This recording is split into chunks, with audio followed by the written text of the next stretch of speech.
Thank you for joining us on Savvy Senior Sources, Talking with Experts.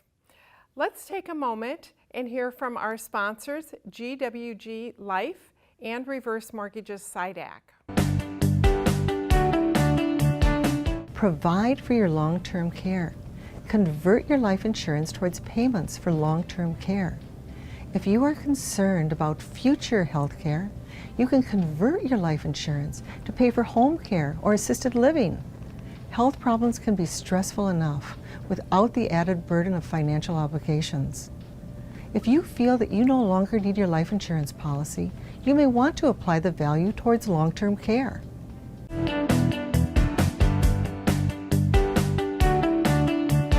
Hi, I'm Beth Paterson, a certified reverse mortgage professional with Reverse Mortgages SIDAC. Mike and Carol decided that they needed a one-level home to fit their changing health needs. They used the reverse mortgage to purchase their new home instead of using conventional financing. This has benefited them greatly. Barbara decided to do a reverse mortgage to pay off her conventional loan that she was making monthly payments on. She had funds left in the line of credit after paying that off. And a year or so later, when she fell and broke her shoulder, she was able to tap those lines of credit to pay for her home care. As she said, she would have been up the creek without a paddle without the reverse mortgage. If you'd like information on how to receive security, independence, dignity, and control in your retirement years, contact us. Hi, welcome to today's show of Savvy Senior Sources, Talking with Experts.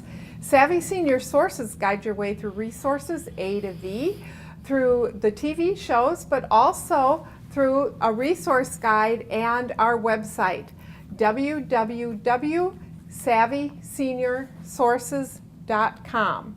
I'd like to take a moment to say thank you to our sponsors, GWG Life and Reverse Mortgages SIDAC, as well as Minneapolis Public Housing for making our show possible today. And I'd like to welcome back my co-host, Marci Holley from Minneapolis Public Housing. So thanks for being with us today, as well as for sponsoring the show. Oh, thank you. It's always a pleasure to be here with you. Great, thanks. And our guest today is Deb Nygaard from Arthur's Residential Care, and we are going to be talking a little bit about residential care as well as dementia and some tips on dealing with dementia. Great. And some other options for programs that are available. So yes. Glad to have you back. You've been Thank a co-host, you. so Great. we're glad to have you back as a guest today. Well, thank you. I'm honored to be here. Good. Let's start out with telling us a little bit about Arthur's Residential Care. Well, Arthur's is, like you said, a residential care home. We actually have two homes. One is located in Roseville and the other in Shoreview. These are each 6-person homes, regular homes in the community. And we care for people who tend to be at an advanced stage of Alzheimer's or another form of dementia. And we also care for folks who just have a lot of physical care needs. So maybe people with end-stage Parkinson's, Lou Gehrig's disease, MS, things like that. And what's the difference between a residential home and other assisted living? Well, a residential care home is actually a home in a neighborhood. And I'm actually a part of a group of residential care providers called the Residential Care Provider Network, and the website's at the bottom here. And to be a part of this group, you need to be able to turn around and sell your business as a single family home. So you're not looking for a great big apartment complex type of assisted living. These are houses. Now, Arthur's is a little bit bigger than some of the residential care homes. Some people will take a 3-bedroom or 4-bedroom Rambler or a different home and remodel it. They'll put in widen doorways and hallways and put in an accessible bathroom. Arthur's does, each of our clients has their own bedroom and bathroom with a roll-in shower, so it's all wheelchair accessible. So our homes are a little bit larger, but they're all the same premise. Okay, and so the same concept in all of the residential homes. What about the staffing of the residential versus the assisted livings or those types of things.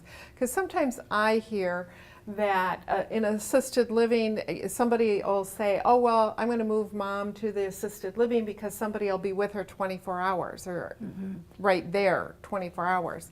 And they're not really there. They're in assisted living, they're in their own apartment, and somebody may be on call, but they're, right? Yeah, they're not there. I mean, you have ratios from 10 to 1 to 5 to 1, and what are your ratios for your staff? Well, you know, you nailed it. And we have a 1 to 3 staff ratio. So it's really nice. We can be very responsive to the people when our clients have a concern or a need, or they start become agitated. We're right there. We're typically in the same room.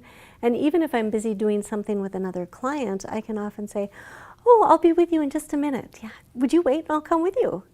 And so you can build in a little tolerance for delay because you're right there. And so I would say, as people are shopping for services, you get what you pay for. And staff are the most expensive part of any budget. And so having a staff ratio of 1 to 3 will cost a little bit more than a 1 to 10. Yeah. And so don't look just at cost savings when you're shopping for the right residential setting for your loved one. You need to look at the staff ratio and what does your loved one really need. If they're a person who is fine with a little pat on the shoulder every once in a while, and they're not agitated in any way, they can probably do better with less staff around. But you know, we have a lot calmer environment. There's just less chaos. There's less people around. There's less staff. All of that. So some people just need a home setting. So they have their own, in the residential homes, they have their own bedroom versus assisted living where they're in an apartment. Right. Right. Yep. And some residential care providers do have shared bedrooms. At Arthur's we don't. They each have their own. And sometimes they share bathrooms as well at other providers. But yeah, it's generally just a room, and it's not an apartment. So there is more, and somebody is always on staff in the homes. 24 hours a day. So that if somebody does fall, somebody is right there versus in an assisted living where they may have to be called from even down the hall. Or and that's the nice thing about a house is that you can hear what's going on because they're not that far away. It's just a house. So if somebody needs help in the middle of the night, we can be right there. Okay.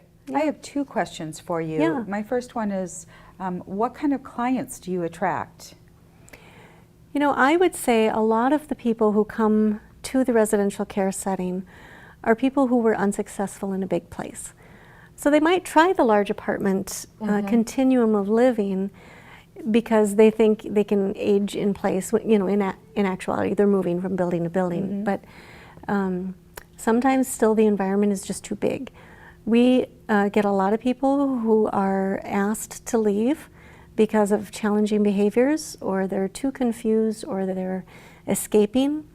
And asked to leave from the large assisted living, living type of setting, a larger setting. Right. Okay. And we are licensed as assisted living. We have the same license, it's just a different setting.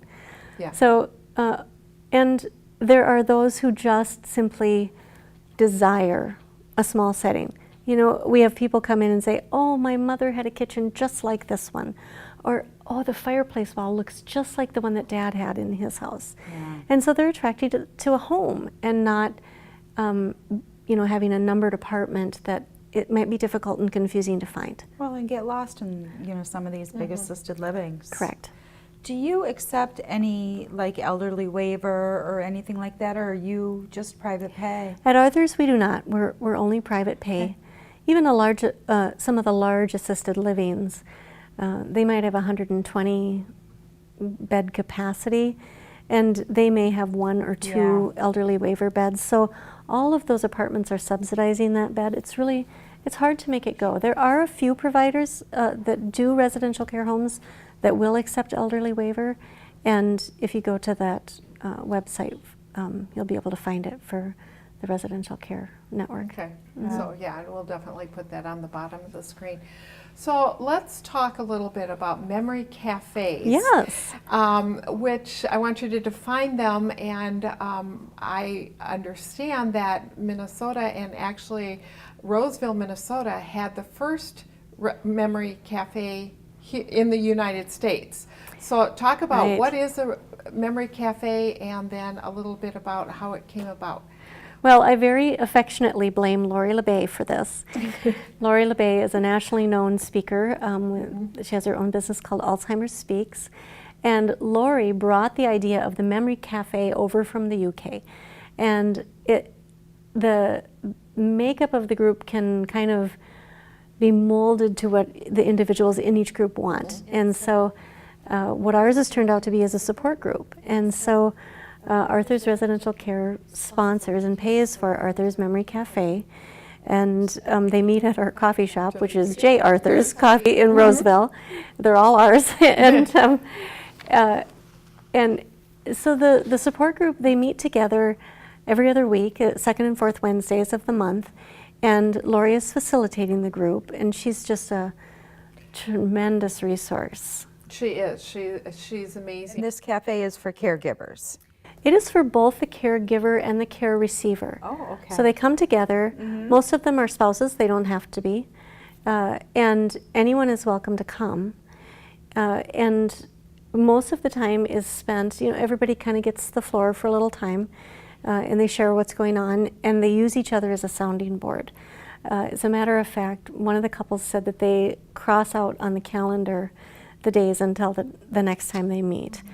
And we really have Lori to thank for her tremendous passion and support of these folks. And the memory cafes now are sprouting up all over, and they're a great thing. I encourage people, if you are a caregiver, get involved. It's something that you can bring your loved one to. You can all be together. It's very respectful, and You don't feel like you're going through it alone at that point then. Right. You've got other people going down the same road that you are. yes, absolutely. And it also gives the opportunity to the person that has dementia to share their thoughts, what they're experiencing, and get that support also. Because the dementia is not, it's a process. So a lot of times people have it, and they're aware that they have it. Yes. And it can take a long time before they really don't remember things. And so this is an opportunity for them to share experiences. And just on a side note, there is a movie, His Neighbor Phil, which is a new Hollywood movie, but it can only be seen through the sponsors of the movie right now. It talks about the what it's like to be in the situation for the person who has dementia, as well as how it impacts family and the whole community. So you also do some training on eliminating power struggles. Right. So talk a little bit about that. Well, I've had countless hours of training myself on dementia, and I wish I could tell you that it was all intuitive. It wasn't. I had to learn new behaviors when I started working with people who have dementia. And I use the term dementia as an umbrella term. Most of you know that Alzheimer's is the most common form of dementia, but I'll use the term interchangeably. So a lot of where my passion has come through is helping family members to have positive interactions with their loved one with dementia, taking the struggle out of that everyday stuff. Give us some examples of what you do or tips Okay. on working with somebody with And I did dementia. want to tell you too that I have recorded these little tips, and they're short 1 to 4 minute videos, so really easy to listen to, and they're all on our website. There's a link, Insights to Arthur's. So that and your website will be on our screen, so people you can access that. Yeah. So the videos are just called Insights from Arthur's, and they're short little pointers. So just as an example, one of the most important things you can do when your loved one has dementia is to greet them with a positive expression. And a lot of times, if will you be my example? Sure. Okay. Unfortunately, you now have dementia. So, okay. Well, But if I come to visit you and I notice that you have a soiled shirt, maybe you've spilled lunch on it, maybe you haven't changed it or something, I'm going to notice it. And my immediate reaction, I don't know if you can see, is going to be doing this with my eyebrows because, oh, I don't want you to be seen like this, Beth, and I'm embarrassed for you. But if you see me greet you with this on my face, you're going to think you did something wrong. And I don't want you to associate me with a judgmental person. I want our interaction, the one that we're going to have next, to be positive. So I'm going to greet you with a positive facial expression. Hi, Beth, it's good to see you. Yeah. Hi, Deb. Good to see you. Yeah. And so what's on my face is happy. And if it's just a crumb, I could give you a little bit of a visual cue, and I say, oh, Beth, you've got a little something there. And that might be all you need to do it. If your shirt is really dirty, well, you know, we can work on that later in the interaction after we've had some positive time together. The other thing that you can do is bring a prop. So if I know that you love apple cider fresh from the apple orchard this time of the year, in the fall, we get that. I could bring some apple cider, or I could bring a flower. I think if you have a 3-month-old baby, that works better than anything. Sometimes they're in scarce supply, but and so I can bring a prop so that if we have a contentious relationship, if you're angry with me, if you feel like I'm stealing from you, or you're pretty sure that I'm the one who's the troublemaker, then I can distract you because I've got the thing that you like. And so we can focus on this thing instead. Or perhaps what I really want to do is get you to get out of this chair and change your shirt. And you don't want to do it. You're not getting out of your chair. So maybe if I bring the prop, I could say, hey, you know what? Let's go into the kitchen and get some pie to go with our cider. Come on, let's go. And then on the way, you know what, Beth? I love to see you in that pretty blue blouse. Do you know my favorite one? The one with the ruffles? Would you put that on for me? I love how you look, and that brings out the color of your eyes. And what so great tips. I know.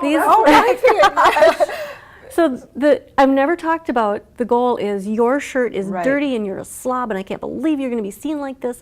There's no focus on the negative. It's all been a positive You don't want to shame interaction. them. Right. Yeah.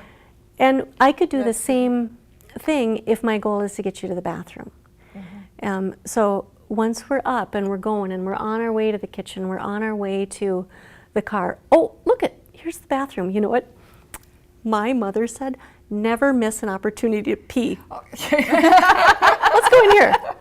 And so I love it. You just bring it up as an offhand remark, and you take the fight out of, get out of the chair. Come on, you got to get going. Get up.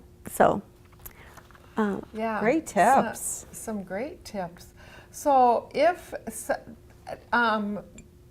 how far in the process would you say they are with dementia, with doing that? What if they're further along? What are some other tips that you can share? you know, it's always tricky to know what tools to use when, because you don't want to ever insult a person's intelligence. In my mind, dementia does not equal dumb. They don't become dumb. They're just losing their ability to connect what they see with what they know. You know, the wiring is dying, and so you can always assume that they understand you, but you can start giving cues in multiple ways. So instead of just saying your appointment's at 3, you could say your appointment's at 3. Because now I'm activating the visual center as well as the auditory. So I'm getting the information in 2 different ways. Maybe there's a better chance it'll get there, or that you'll be able to retain it. What about when they're accusing you of taking your stuff? I have a friend whose mother has accused her of taking her clothes, all of her clothes, called the police and said my clothes were stolen. What's some tips on dealing with those types of behaviors? You know, I think one of the most important things that we need to learn is that the person with dementia is right, and the caregiver is wrong for the rest of their lives. And the sooner they get over that, as soon as the caregiver gets over that and just accepts my loved one is right and I am wrong, and you can almost make a game of it.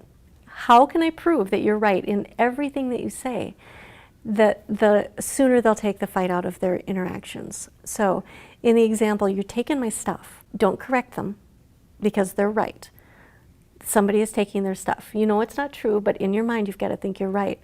How distressing is it to have your stuff stolen? Mm-hmm. That is a very, very real thing. And so you need to validate that. And now is when you show that on your face, right?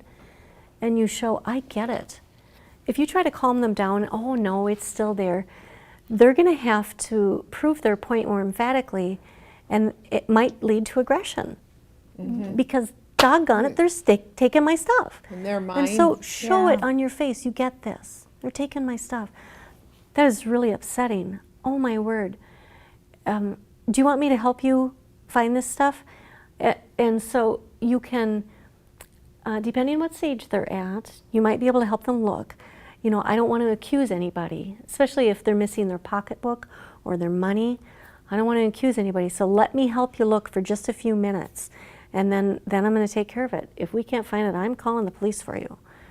You know, and then on the way, let's go into the kitchen, and you know, we can start lunch while I'm looking. So why don't you get started on this project? Or, you know what, I'm really hungry. Do you like tuna fish? No, wait, you don't like tuna fish, do you? You like Reubens. Should we make Reubens for lunch? Now I'm starting to distract. I'm starting to get off topic. And so what you're trying to do is buy time. So you have to wait till there's memory loss, till she's going to forget, and she's going to bring up the topic again that you're taking her stuff. And then each time all you're doing is buying a little bit more time. And you're making the interaction positive because you agree with her, this is distressing. Okay, so, and what about the phone doesn't work, or I can't get this phone or the TV control to work? Yeah, this is one of my favorite. We had a client who would pick up her telephone and try to change the channel with it. We don't want her to be embarrassed about her behavior.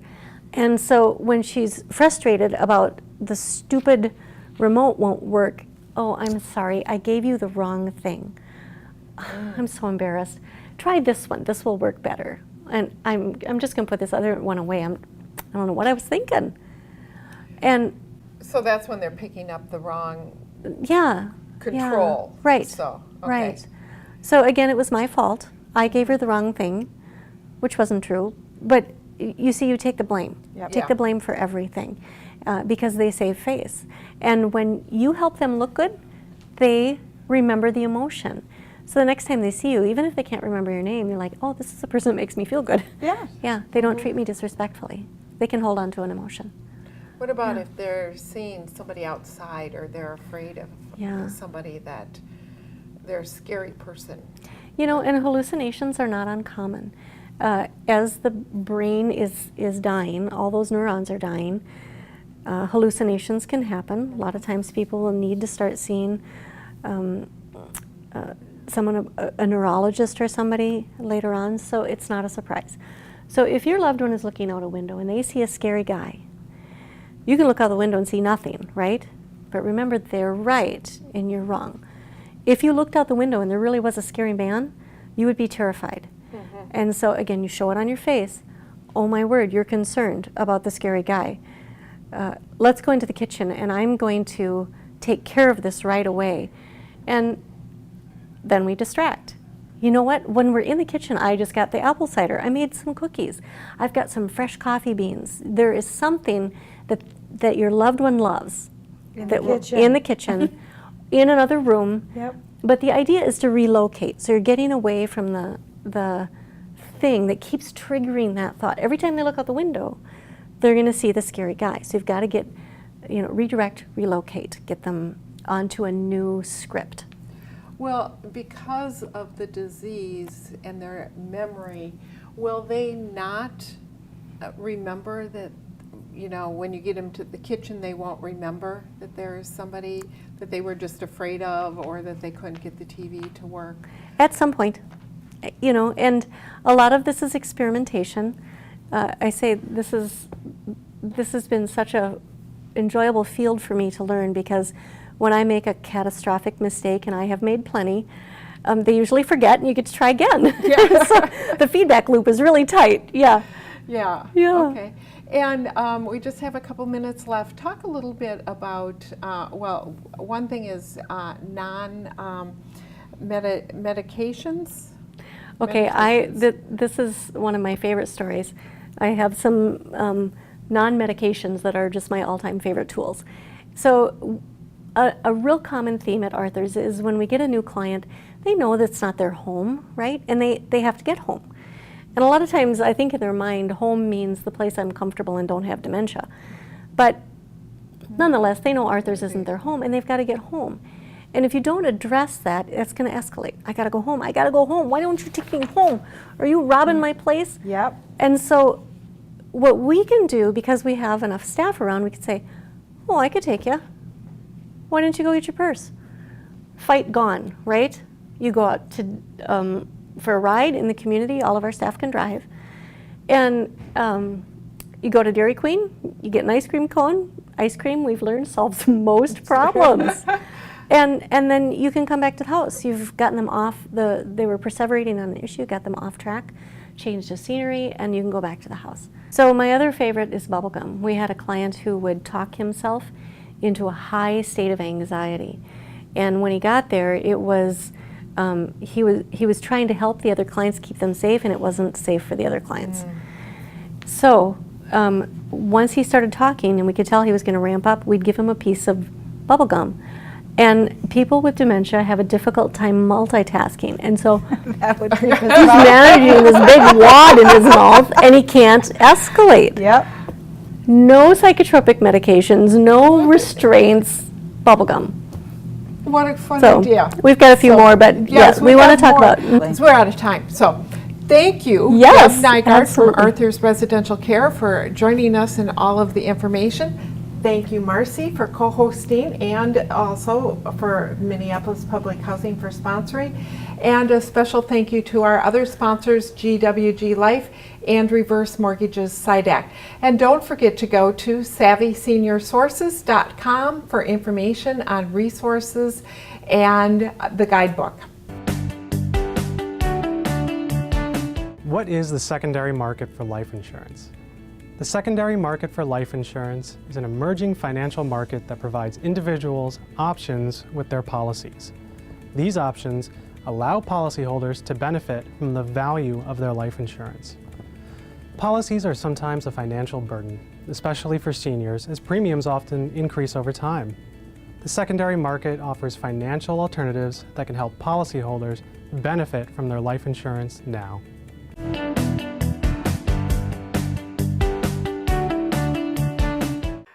Hi, I'm Beth Paterson, a certified reverse mortgage professional with Reverse Mortgages SIDAC. Bob's wife passed away, meaning his Social Security income was cut in half. His financial advisor suggested he look into a reverse mortgage. With the reverse mortgage, he was able to take a dream vacation with his nephew, and oh, the stories that they can share. After Bob passed away, his niece shared the difference that it made to the whole family. Dorothy did the reverse mortgage in order to protect her other retirement funds. With her line of credit, she was able to travel, buy a new car, and do home repairs. Years later, she's still benefiting from the reverse mortgage line of credit and not having to rely on her children. For more information on how you too can have security, independence, dignity, and control, contact us.